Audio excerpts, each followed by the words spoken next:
रेजिलेशन एक ऐसी प्रोसेस है जिसमें अगर हम लोग आइस पर प्रेशर अप्लाई करें तो उस प्रेशर की वजह से जो आइस है वो वाटर में कन्वर्ट हो जाता है और जैसे ही आप उस प्रेशर को रिमूव कर देते हो, उस प्रेशर को हटा देते हो, तो वो जो वाटर है वो वाटर फिर से आइस में कन्वर्ट हो जाता है। तो आप यहाँ पे देख सकते हो, जैसे कि यहाँ पे द फिनोमिना डेफिनेशन क्या है इसकी, the phenomena in which ice converts to liquid due to applied pressure and then reconverts to ice once the pressure is remove. तो इसे थोड़ा हम लोग एक्सपेरिमेंट से समझते हैं। जैसे कि मानो यहाँ पे आप लोग देख रहे हो, इस टेबल पर हमने एक आइस रखा हुआ है। ये आइस स्लैब है, रेक्टेंगुलर पोर्शन जो है, ये रेक्टेंगुलर पोर्शन आइस को रिप्रेजेंट कर रहा है, ठीक है। और इस आइस पर हम लोगों ने ये वेट्स कनेक्ट किए हुए हैं with the help of this metal wire.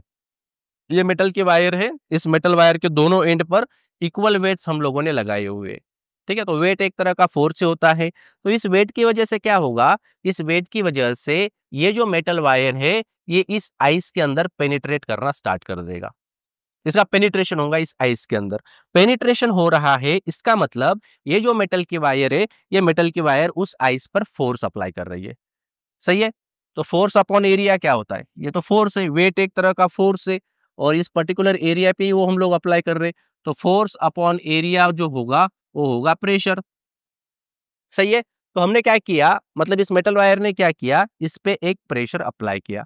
तो प्रेशर अप्लाई करने की वजह से क्या होगा, ये इसके अंदर पेनिट्रेट होना स्टार्ट हो जाएगा, सही है। और जैसे हमने देखा है कि अगर यहाँ पे प्रेशर अप्लाई हो रहा है तो जिस पॉइंट पे प्रेशर अप्लाई होगा उस पॉइंट पे जितना आइस है उस आइस का कन्वर्जन किसमें हो जाएगा, वो हो जाएगा वाटर में। तो ऐसा क्यों होता है, तो एक बात को समझो। जैसे कि जहां पर भी हम लोग प्रेशर अप्लाई करते हैं, अभी आइस का जो मेल्टिंग पॉइंट है वो कितना है, वो है 0 डिग्री सेल्सियस, राइट।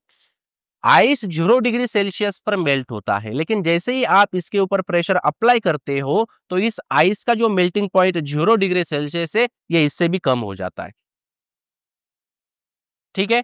इसीलिए ये जो आइस है ये आइस प्रेशर की वजह से वहां पे लिक्विड में कन्वर्ट हो जाता है। और जैसे ही आप इस प्रेशर को रिमूव कर दोगे, जैसे कि मानो अभी ये वायर है और ये वायर पेनिट्रेट करते हुए अंदर जा रही है, तो ऊपर वाला जो पार्ट था अब इसके अंदर तो प्रेशर नहीं है, मतलब ये ऊपर वाला जो पोर्शन होगा वो फिर से लिक्विड से किस में कन्वर्ट हो जाएगा, वो आइस में कन्वर्ट हो जाएगा, सही है। तो धीरे धीरे क्या होगा कि ये वायर पेनिट्रेट करते हुई ये जो लोअर पोर्शन दिखाई दे रहा है आइस स्लैब का, इससे बाहर निकल के चला जाएगा। और इंपॉर्टेंट हमें इतना याद रखना है कि जब हम लोग प्रेशर अप्लाई करते हैं तो प्रेशर अप्लाई करने की वजह से आइस का जो मेल्टिंग पॉइंट होता है वो 0 डिग्री सेल्सियस से भी कम हो जाता है और उसकी वजह से ये जो आइस है वो वहां पे लिक्विड में कन्वर्ट हो जाता है। और जैसे ही आप इसको रिमूव कर देते हो, उस प्रेशर को हटा देते हो, तो ये जो वाटर है ये वाटर फिर से आइस में कन्वर्ट हो जाता है। तो इसी प्रोसेस को हम लोग रेजिलेशन कहते हैं।